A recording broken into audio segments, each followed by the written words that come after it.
Hi students, good morning and welcome to solid state. Solid state के last lecture में students हमने close packed structure यानी close packing के बारे में सीखा था। स्टूडेंट, कोई भी क्रिस्टलाइन सॉलिड होता है, कोई भी क्रिस्टलाइन सॉलिड, तो उसके जो कंस्टिट्यूएंट पार्टिकल है वो सारे कंस्टिट्यूएंट पार्टिकल की एक दूसरे के क्लोज डिफरेंट अरेंजमेंट होने की वजह से डिफरेंट ज्योमेट्रिकल शेप वाले आपको क्रिस्टल मिलते हैं या लेटिस मिलते हैं।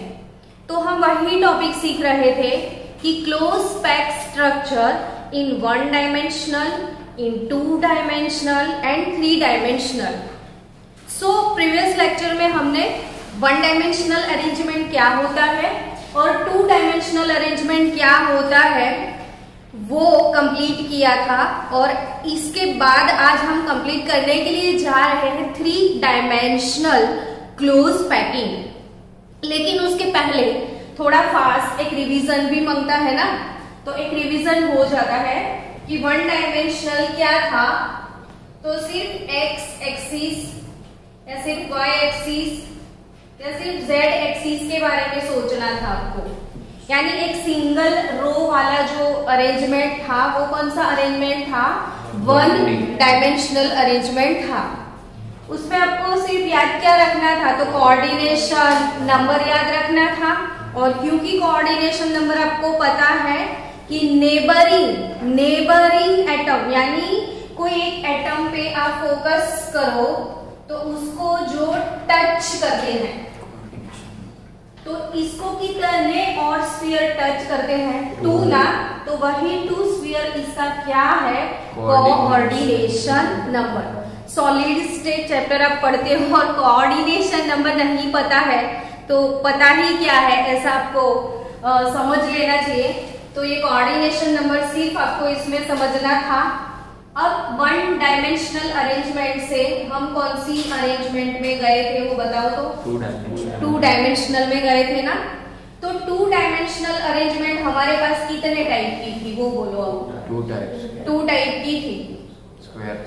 One is square close pack.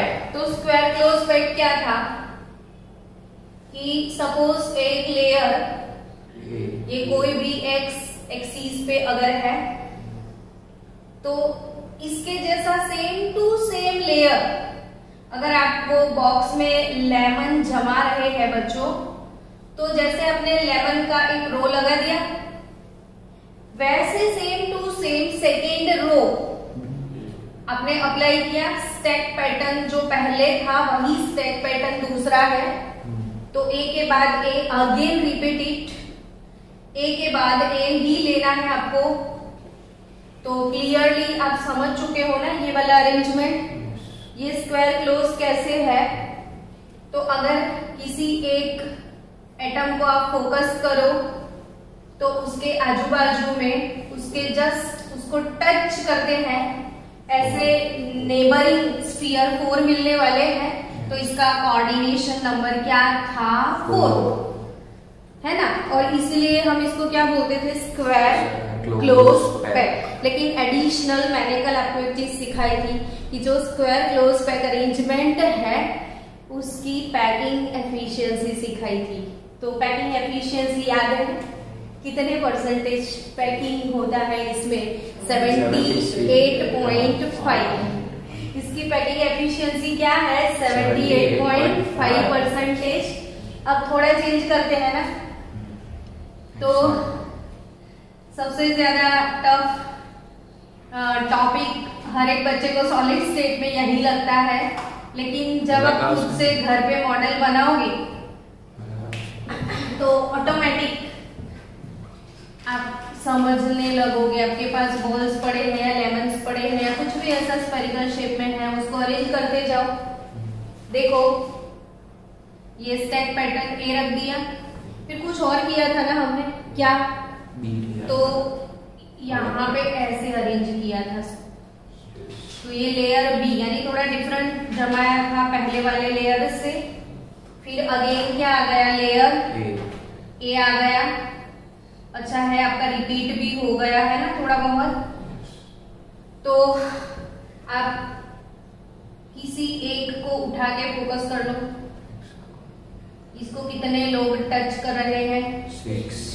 6 लोग इसको टच कर रहे हैं। अगर शेप को कवर किया जाए तो ऑब्वियसली ये कौन सा शेप है आपके लिए? Hexagonal close pack, HCP in 2 dimensional. It is HCP। Hello, door आपने बंद नहीं किया। HCP hexagonal close pack structure. तो ये कोऑर्डिनेशन नंबर 4, ये कोऑर्डिनेशन नंबर आपको क्या लगता है? 6। और मैंने कल एडिशनली इसकी भी पैकिंग एफिशिएंसी सिखाई थी 91%। तो इसकी पैकिंग एफिशिएंसी कितनी है?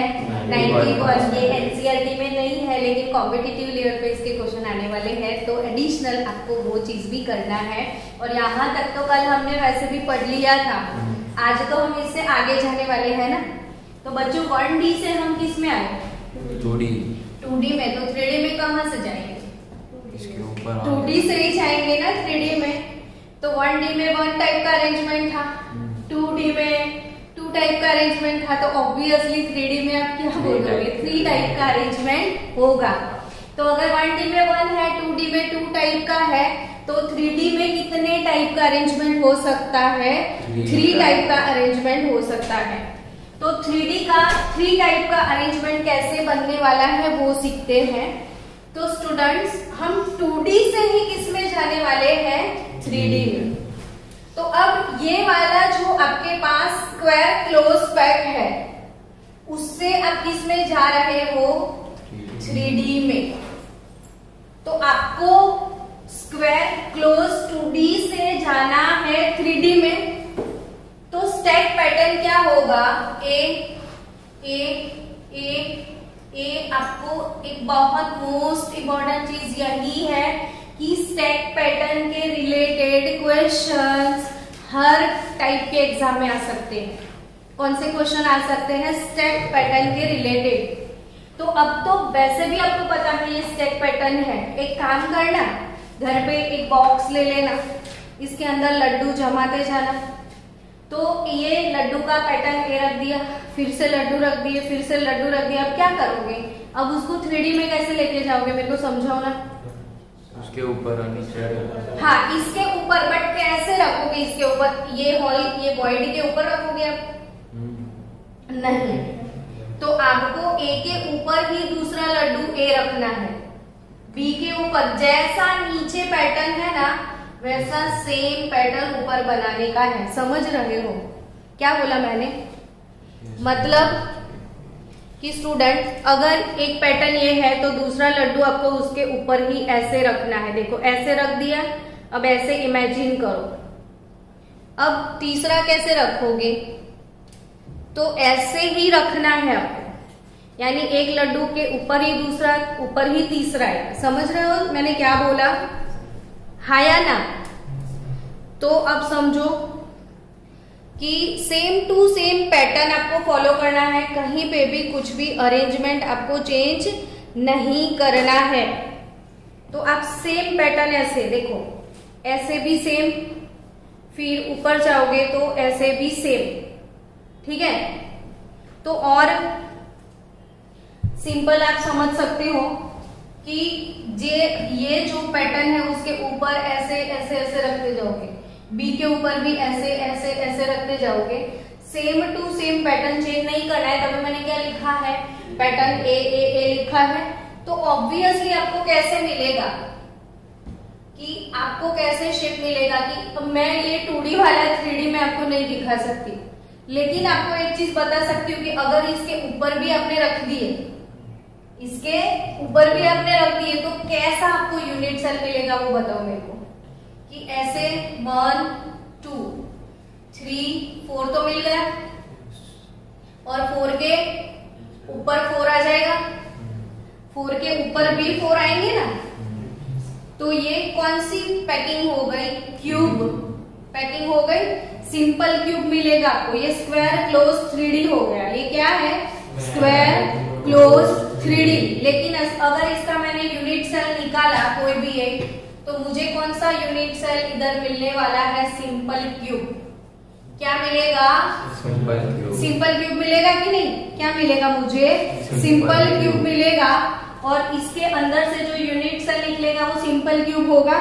लेकिन कोऑर्डिनेशन नंबर अगर पूछ लिया स्क्वायर क्लोज 3D का, ये क्वेश्चन भी ज्यादातर आते हैं। क्या पूछ लिया आपको? Coordination number. तो अब सिंपल सी बात सोचो ना इधर से ही कि ये वाला बीच वाला जो स्फीयर है उसको कितने लोग टच कर रहे हैं। लेकिन अगर ये 3D में चला गया तो इसके ऊपर भी एक होगा ना, और इसके नीचे भी इसको टच करेगा। इमेजिन कर सकते हो? कैन यू इमेजिन दिस कि ये 4 लोग तो इसको टच कर रहे हैं, लेकिन एक ऊपर भी टच करेगा, एक नीचे भी। तो जब भी साइड पे ऐसे 4 होते हैं और 4+1 एक ऊपर और एक नीचे, तो वो कौन सा शेप? Octahedral shape. कौन सा शेप? तो अच्छा, इसका कोऑर्डिनेशन नंबर क्या रहेगा? ये स्क्वायर क्लोज 2D है ना, मैंने इसको किधर लेके गई? 3D में। तो जब 3D में जाएगा तो इसके ऊपर भी एक आएगा, इसके नीचे भी एक आएगा। तो मेरे को बताओ ना कि इसमें कितना कोऑर्डिनेशन नंबर रहेगा?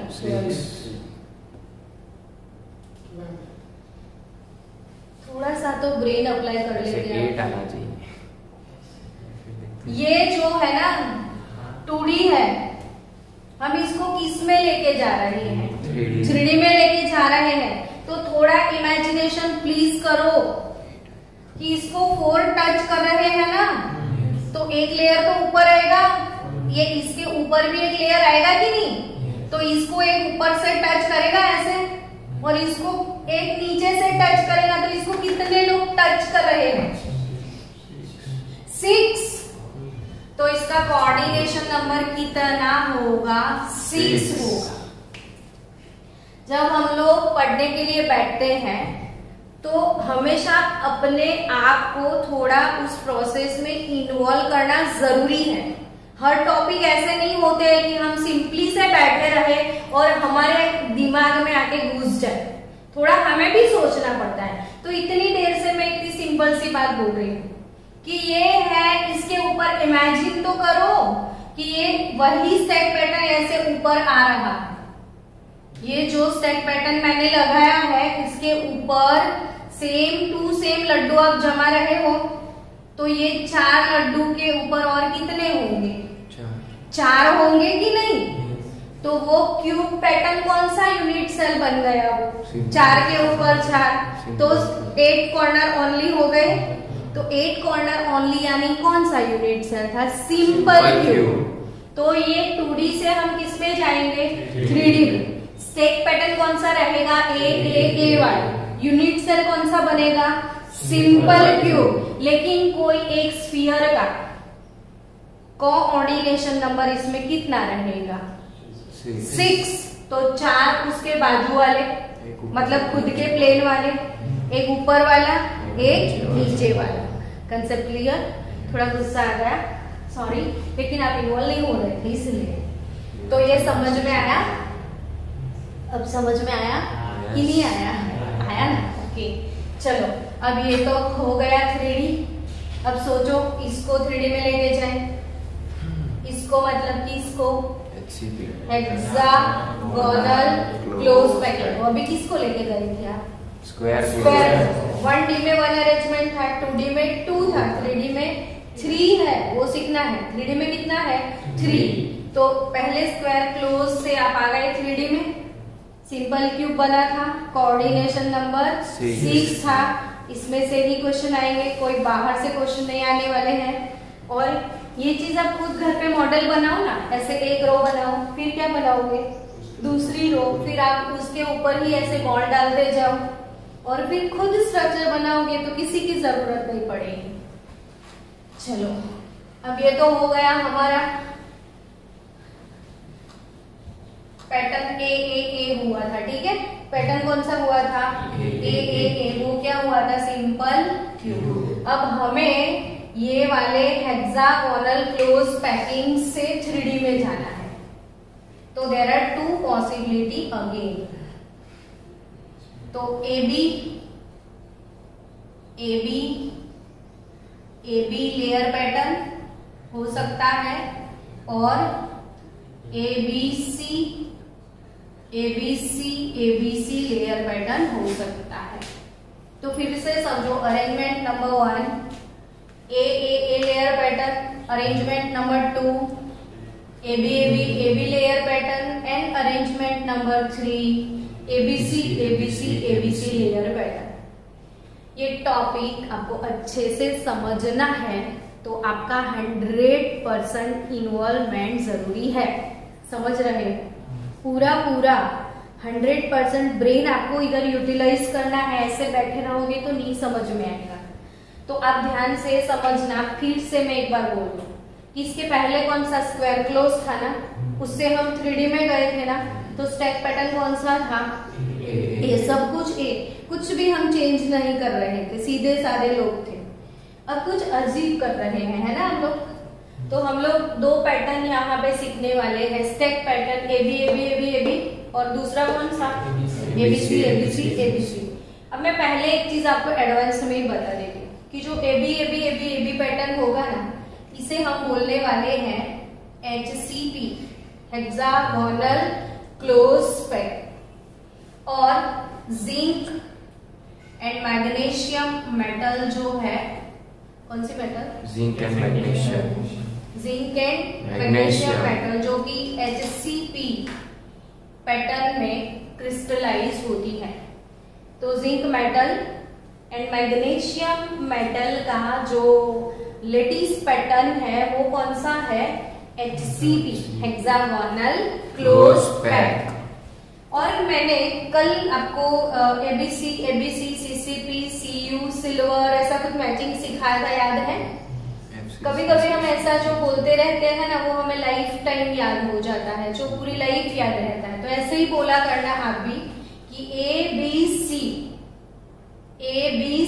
C आया, देन CCP और CCP, then silver and CU। सारा CCC जैसा कुछ मैच हो रहा है।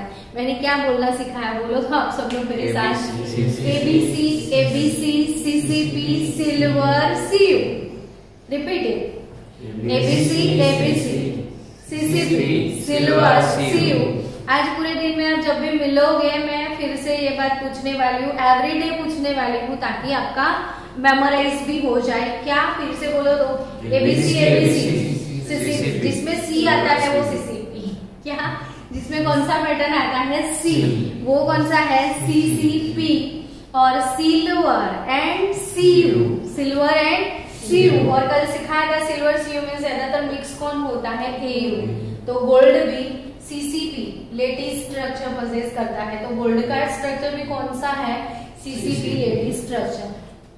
अब इंतजार कर रहे हो कि कैसा पैटर्न होगा, और ज्यादातर बच्चे यही नहीं समझ पाते हैं।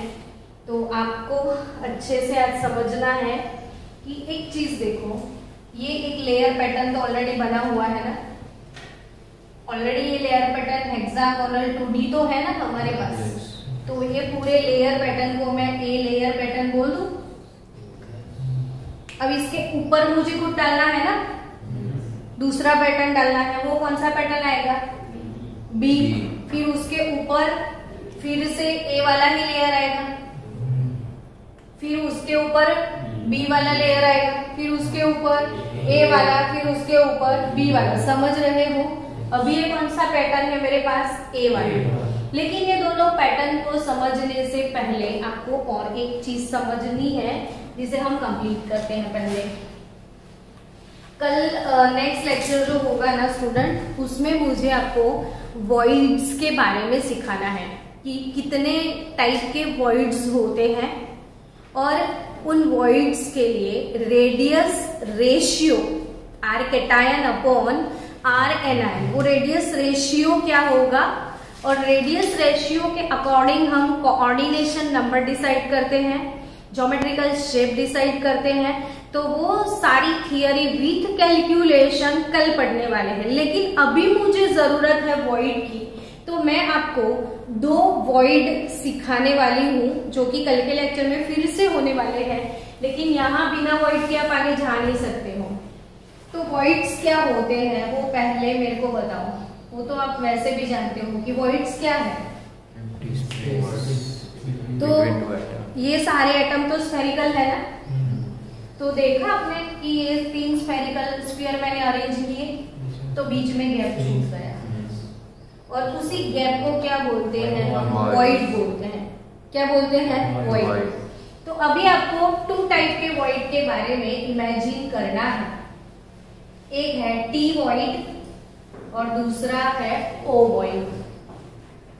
अब क्या इमेजिनेशन कर लिया टी से, टेट्राहेड्रल। चलो इतना तो आपने इमेजिन कर लिया कि टी और कौन सा वॉइड, टेट्राहेड्रल वॉइड, और ओ और कौन सा, ऑक्टाहेड्रल। तो यहाँ पे 2 वॉइड कौन से हैं, टेट्राहेड्रल एंड ऑक्टाहेड्रल वॉइड। ठीक है, तो ये कैसे होंगे टी वॉइड और कैसे होंगे ओवॉइड। तो T for tetra, tetra means कितने, 4। यानी आपको ये पता तो चल गया कि ये वाला वॉइड टोटल 4 स्फीयर से मिलने वाला है। कितने स्फीयर से ये वाला वॉइड क्रिएट होगा, 4। और ऑक्टाहेड्रल शेप तो आप सुन सुन के अब पक नहीं चुके हो। कैसे शेप को हम ऑक्टाहेड्रल बोलने वाले हैं बताओ तो मेरे को। 8 नहीं यार, 4 6 वाला, 6 पे फिक्स ऑक्टाहेड्रल होता है। तो 6 स्फीयर कैसे अरेंज करो तो आपको ऑक्टाहेड्रल मिले शेप, 4 के ऊपर नीचे। तो ऐसे 4+2 वाले देखो 1 2 3 4 अरेंज कर लिया आपने। फिर एक ऊपर होगा, एक नीचे और एक नीचे होगा। और साइड से देखोगे, इसको आप साइड से देखना, तो 3 के ऊपर 3 मिलेंगे आपको, 3 के ऊपर 3, टोटल 6 है ना। तो मैं आपको अभी इमेजिन करवा रही हूँ, डोंट वरी। ये टेट्राहेड्रल वॉइड कैसा होगा, तो ऐसे मैंने 3 अरेंज कर दिए, समझ गए अब। तो ये कौन सा वॉइड बन गया, टी वॉइड। और चौथा किधर होगा, इसके ऊपर। देखो ये रहा, ये 3 अरेंज किए। अब 3 अरेंज करने के बाद ये ऐसे मैंने रख दिया, और इसके ऊपर अगर मैंने ऊपर एक रख दिया ऐसे, देखो ये 3 के ऊपर एक रखोगे आप, तो बीच में जो आपको ये शेप मिला, ट्रायंगल जैसा शेप नहीं मिल रहा है बीच में, ये कौन सा वॉइड है, टी वॉइड। ये कौन सा वॉइड है, T. T for tetrahedral void. कितने स्फीयर से बनता है, 4। तो कैसे 4 होंगे, ये 3 है, एक इसके नीचे लगा लो, या तो एक उसके ऊपर लगा लो। 3+1, क्या समझे आप, नहीं समझ रहे हो आप। ये वॉइड मिलेगा कि नहीं अगर मैंने इसको क्लोज कर लिया ना, देखो तो भी आपको एक वॉइड दिखेगा, है ना बीच में। यहाँ पे स्पेस लग रही है आपको, और 4th वाला मैंने ऐसे अरेंज कर दिया, देखो। तो ये 4 का पैकिंग हुआ, लेकिन बीच में जगह है, दिख रही है दूर से, वो कौन सी वॉइड है, टी वॉइड है। कौन सी वॉइड है, टी। तो अब इमेजिन करना इसको ऐसे, 1 2 3 के पीछे एक है, और ये वॉइड बनेगा कौन सा, टी वॉइड। ठीक है, हाँ कंप्लीट, सबको समझ आया, समझ रहे हो या नहीं, ओके। ये टी वॉइड समझ गए आप। और दूसरा वॉइड, कौन सा वॉइड मैंने लिखा, ऑक्टाहेड्रल वॉइड। तो 1 2 और ये 3 वाला लेयर बना। अब 3 के ऊपर 3, ऐसे उल्टे 3। पहले सीधा ट्रायंगल, मतलब समझो कि ऐसे एक वॉइड था, अब इससे उल्टा हो जाएगा, स्टार बन गया, और वो वाला ऐसा स्पेस जो ओवॉइड हम बोलते हैं। कितने लोगों को समझ में आया? अभी तक समझ नहीं आया? कितने स्फीयर चाहिए मुझे ऑक्टाहेड्रल वॉइड के लिए? 6। वो कंसेप्ट क्लियर? ऑक्टाहेड्रल के लिए कितने वॉइड चाहिए मेरे को? 6 वॉइड चाहिए ना। तो 6 वॉइड कैसे चाहिए वो समझते हैं। देखो ये 3 है ना, अगर ऐसे है तो दूसरा मुझे कैसे अरेंज करना है? इसके ऊपर ऐसे उल्टा। देखो अब आपको टोटल कितने लग रहे हैं? 6। ये वाले 3 साइड से देखो, ये वाले 3 आया ना। तो ऐसा जो वॉइड बनेगा वो कौन सा वॉइड बनेगा? Octahedral void. स्फीयर कितने लगे इसमें? 6 लगे ना। तो आप घर पे अरेंज नहीं कर सकते वैसे एक सीधा ट्रायंगल। देखो ये ट्रायंगल है और दूसरा ट्रायंगल कैसे रखोगे? इसके ऊपर उल्टा ऐसे। देखो इधर से आपको वॉइड दिखेगा, दिखा? ये कौन सा वॉइड है? Octahedral void. आई थिंक मुझे ऐसा लग रहा है कि आपको समझ में आया। आया कि नहीं आया? मैंने क्या सिखाया अभी? 2 वॉइड सिखाए। कौन से 2 वॉइड? टी वॉइड सिखाया और ओ वॉइड सिखाया। अब टी वॉइड के लिए कितने स्फीयर चाहिए? 4। कैसे अरेंज करोगे? 3 + 1। 3 के ऊपर 1। आज घर पे ट्राई करना, वो ऑनियन लेके बैठ जाना। 3 ऑनियन 1 2 3 और चौथा वाला ऊपर, बीच में वॉइड मिलेगा। एंजॉय कर लेना कि कौन सा वॉइड है वो? टी। अब वो वॉइड बना सकते हो। तो कितने चाहिए आपको स्फीयर? 6। ऐसे ट्रायंगल और उसके ऊपर उल्टा ट्रायंगल। तो वॉइड्स क्या है वो समझ आ गया? ओके। यानी अभी के हिसाब से आपको 2 वॉइड, टी वॉइड और क्या ओ वॉइड समझ आ चुके हैं। हम कौन सी क्लोज पैक्ड स्ट्रक्चर सीख रहे हैं मेरे बच्चों? 3D। 3D तो है, लेकिन 3D किससे 3D में जा रहे हो आप? 2D से 2D HCP से 2D HCP hexagonal close packed 2D से आपको किस में जाना है? 3D में जाना है ना। तो there are 2 possibility. One is layer AB, layer AB, layer AB. Other one is ABC. That's like my class now. ABC. अब आपको ये भी पता है इसको क्या बोलते हैं?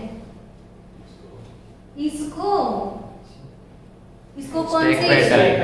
अरे ये AB पैटर्न होगा ना, तो इसे कौन सा पैटर्न बोलोगे? HCP 3D बोलोगे आप। हेक्सागोनल क्लोज पैक्ड 3D हो जाएगा। और ये ABC पैटर्न है तो क्या बोलोगे? ABC पैटर्न है ना। तो ये क्या है?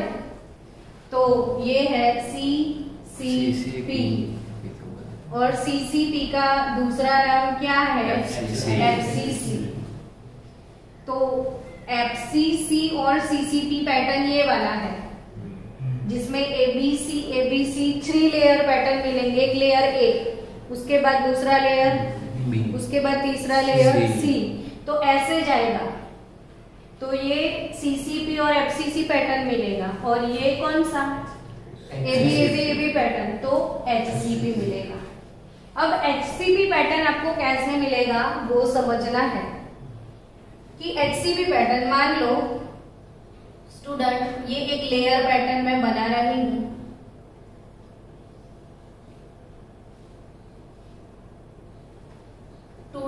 वैसे तो इसमें अभी हम 2D HCP बना रहे हैं। अभी इन दोनों के बीच में जो जगह है उधर एक स्फीयर लगा लिया।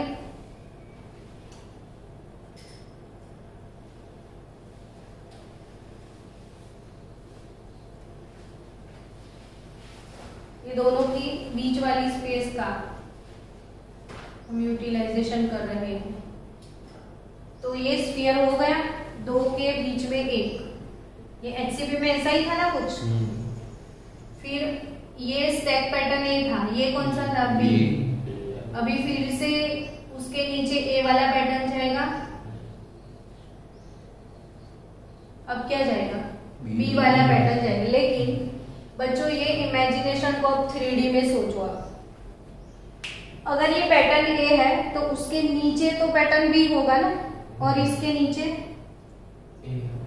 पैटर्न बी होगा, और उसके ऊपर भी पैटर्न बी होगा। ए बी ए बी, ये कौन सा है? सपोज लेयर पैटर्न ए है ना, तो उसके नीचे क्या होगा? बी होगा, और उसके ऊपर क्या होगा?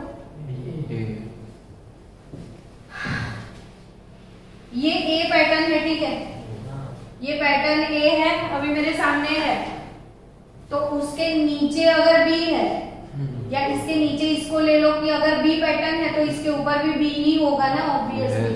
फिर ए होगा, फिर बी होगा। तो अगर ये पूरा एक पैटर्न मैंने ए लिया, तो उसके ऊपर जो मैं दूसरा लेयर डालूंगी वो बी लेयर होगा, फिर उसके ऊपर तीसरा लेयर डालूंगी वो ए लेयर होगा, इसके ऊपर तीसरा चौथा बी होगा, फिर ए होगा, फिर बी होगा। समझ रहे हो? हाँ या ना? तो ए लेयर पैटर्न है ये, इसके ऊपर जो डालेंगे वो बी होगा, लेकिन स्टूडेंट इसके नीचे भी तो बी होगा, तो ये 3 है ना स्फीयर, इसके नीचे भी एक स्फीयर होगा। हाँ या ना? ये तीनों के बीच में एक होगा कि नहीं? और ये 3+1 तो कौन सा वॉइड हो गया? टी वॉइड हो गया। यानी आप समझ चुके हो कि ये कौन सा वॉइड है? टी वॉइड है। अब ये भी कौन सा वॉइड है? टी। अब इन दोनों के बीच में ये कौन सा वॉइड? टी। ये कौन सा वॉइड? टी। समझ गए? तो ये कौन सा वॉइड है? टी वॉइड बन गया। हाँ या ना? ये भी कौन सा वॉइड है? ये 2 के बीच में एक है, ये 2 के बीच में एक है, तो ये सारे कौन से वॉइड है? टी वॉइड है कि नहीं? है ना? तो ये जो पैटर्न है एबी वो टी वॉइड को कवर करती है। ये टी वॉइड कवरिंग पैटर्न है। कौन सी पैटर्न है? टी वॉइड कवरिंग पैटर्न है। अब मैंने ये पैटर्न, ये लेयर पैटर्न लगा लिया, आई थिंक आपको समझ आ रहा है। अब उसी का ये जो टी वॉइड है ना, वहां पे एक बॉल लगा दे हम टी वॉइड के ऊपर, तो टी वॉइड को कवर करते हुए हमने दूसरा लेयर बन गया ऊपर। सोच रहे हो ना? समझ रहे हो? और ये भी देखो, ये 2 के बीच में एक पैटर्न और आएगा, तो ये सारे कौन से वॉइड कवर हो गए? टी वॉइड कवर हो गए। समझे कि नहीं? कौन से वॉइड कवर हुए? T void. तो अब ये लेयर पैटर्न नीचे वाला तो ए था ना, उसके ऊपर लगा है वो कौन सा है? बी है। अब उसके ऊपर कौन सा लगाओगे? ए लगाओगे। अब उसके ऊपर कौन सा लगाओगे? हाँ, फाइनली आपको समझ आया। तो हम कौन सी वॉइड को कवर करते हुए जा रहे हैं? टी वॉइड को। ये पैटर्न कौन सा है? HCP3D, हेक्सागोनल क्लोज पैक, जिसमें एबी पैटर्न है। अब मेरे को दूसरे और तरीके से आपको समझाना है कि अगर ये हेक्सागोनल पैटर्न है HCP, तो ये आपके सामने एक प्लेन वाला लेयर समझ में आएगा। एक प्लेन ऐसा होगा, एक लेयर कि जिसमें जो बीच में होगा उसके सराउंडिंग्स में टोटल 6 स्फीयर होंगे। क्योंकि ये हेक्सागोनल है, कब से बोल रहे हैं हम? तो ये ऑरेंज वाले के साथ 3 तो होंगे ना, ग्रीन वाले। तो ये लेयर पैटर्न में ऐसे जमा दूं, है या ना? अब 6 के ऊपर 3 लगेंगे दूसरे लेयर पे। 6 के ऊपर कितने लगेंगे? 3 लगेंगे, क्योंकि 2 के बीच में एक आएगा ना, देखो 2 के बीच में एक आएगा, तो 6 के हिसाब से उसके ऊपर कितने आएंगे? 3 आएंगे ऐसे। तो ये लेयर पैटर्न बी हुआ, ये पैटर्न ए हुआ, ये क्या हुआ? बी। अब फिर से उसके ऊपर कितने आएंगे? 6। फिर कितने आएंगे? 3। फिर कितने आएंगे? 6। फिर कितने आएंगे? 3। तो इसके ऊपर 3 आए, तो इसके तो नीचे भी 3 ही होंगे ना। बी पैटर्न, ए पैटर्न, बी पैटर्न। हेलो। अब बीच में जो छोटी सी जगह है वो ऑरेंज वाला बंदा नहीं है, ये ऑरेंज वाला है। इसको कितने नेबर टच कर रहे हैं वो देखो।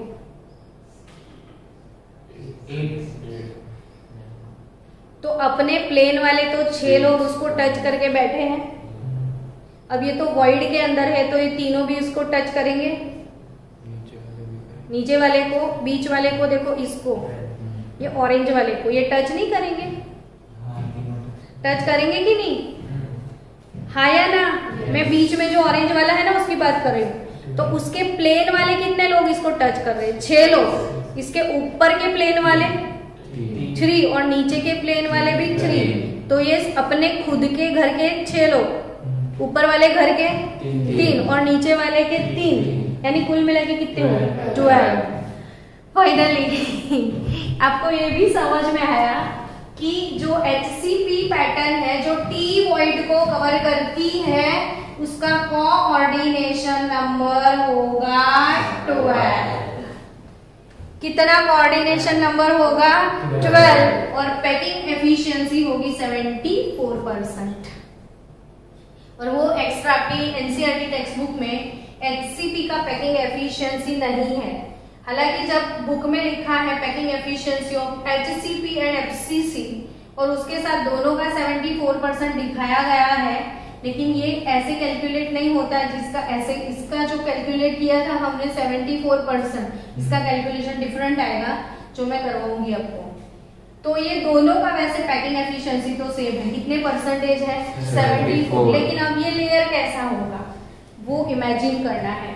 तो बच्चों ये जो व्हाइट T-वॉइड बने ना, अब इमेजिन करो कि 1 2 3 बॉल नहीं है ये, तो इसके ऊपर ये 1 2 3 लगे हैं तो इसके ऊपर ये 3 तो लगे हैं, तो ये वॉइड कौन सा हो जाएगा?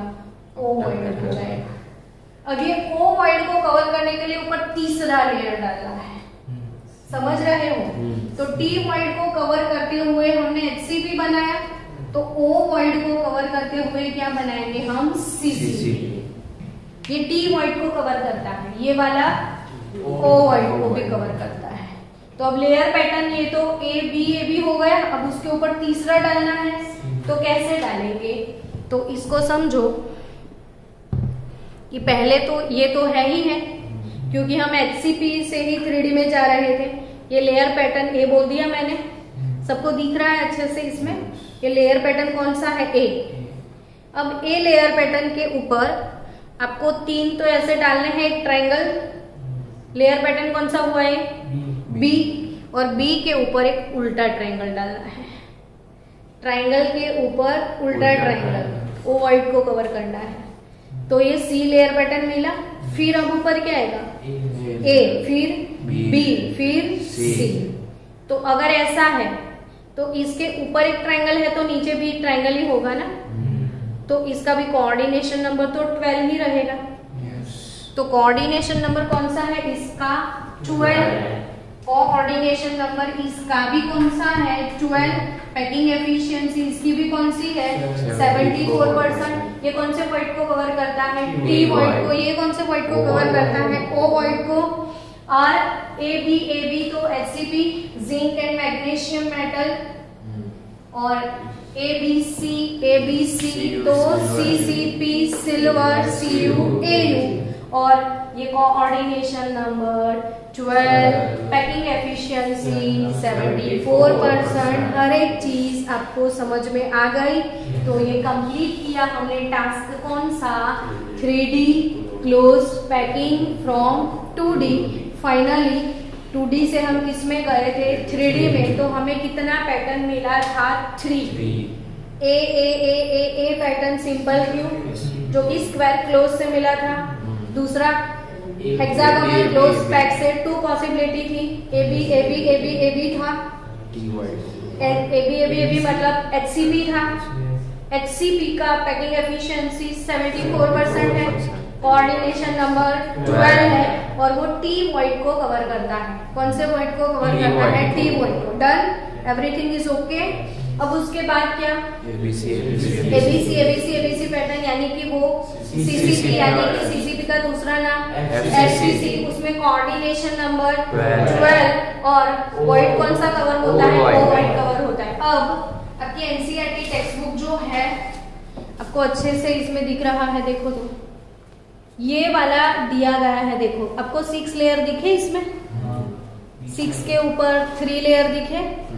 लेयर पैटर्न A हुआ, फिर लेयर पैटर्न B हुआ, फिर लेयर पैटर्न A, फिर लेयर पैटर्न B। तो AB तो ये मिला HCP। और ये पैटर्न देखो 6, फिर 3 के ऊपर उल्टा ट्राइंगल 3, ABC, फिर से ए आ गया, आया कि नहीं समझ में? तो ABC ये क्या हो गया? CCP। तो ये टेक्स्ट बुक से भी आप अच्छे से समझ लेना। कवरिंग टेट्राहेड्रल वॉइड तो HCP होगा, और पीछे लिखा है कवरिंग ऑक्टाहेड्रल वॉइड तो वो कौन सा होगा? CCP। और इधर दिखाया गया है metals like copper and silver crystalline in this type of structure. तो चलो मिलते हैं नेक्स्ट लेक्चर में।